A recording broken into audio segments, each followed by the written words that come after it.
RBI has released a discussion paper on the aspects relating to charges and payment systems. India is leading in the digital payment sector with over 260 million digital payment transactions daily. Of these 260 million transactions, the Unified Payments Interface, that is UPI system, processes more than two-thirds. Just last month, UPI registered the all-time highest number of transactions since its launch in 2016 with 6.28 billion transactions in July 2022. On the heels of this huge achievement came the news that the government is contemplating levying some charges on UPI payments. Just like the announcement of GST on pre-packaged food items like paneer and curd last month, the news of UPI charges caused an uproar on social media. Addressing the concerns of the people, the central government came forward with a clarification that there is no plan to levy any charges for UPI services. But where did this UPI charges news arise from? It all started with RBI.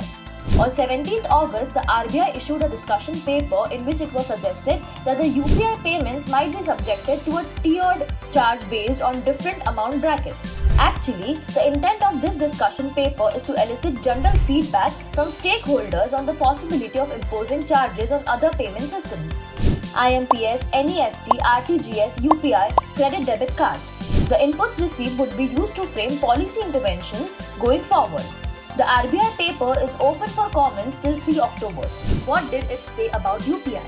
The paper argued that the UPI is a fund transfer system like immediate payment service (IMPS), and therefore the charges in UPI need to be similar to charges in IMPS for fund transfer transactions. The RBI has asked that if UPI transactions are charged, then should the merchant discount rate be imposed based on the transaction value, or should a fixed amount be charged as MDR irrespective of the transaction value? MDR is a fee that a merchant is charged by their issuing bank for accepting payments from their customers through various payment instruments. Why were the charges mooted? Like any other industry, digital payment systems operators require capital for operations and technology upgradation costs. The RBI holds the view that payment system providers should earn income for continued operations of the system to facilitate investments in new technologies, systems, and processes.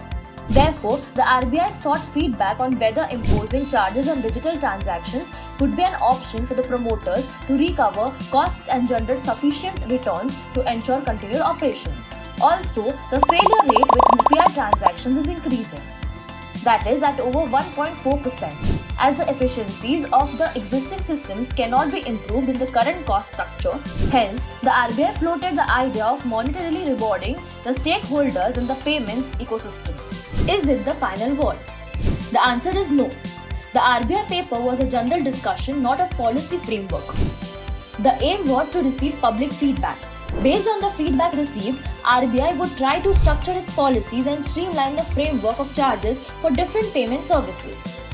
RBI vehemently stated in the paper that it has neither taken any view nor has any specific option on the issues raised in this discussion. What did government say? After the reports of the possibility of UPI transactions carrying a service charge circulated online, the Ministry of Finance rushed to issue a statement denying the news on 21st August. Calling UPI a digital public good, the central government clarified that there is no consideration in government to levy any charges for UPI services. Further, it said the concerns of the service providers for cost recovery have to be met through other means. Currently, RBI has not issued instructions regarding charges for UPI transactions. Users are not charged for transactions done through UPI.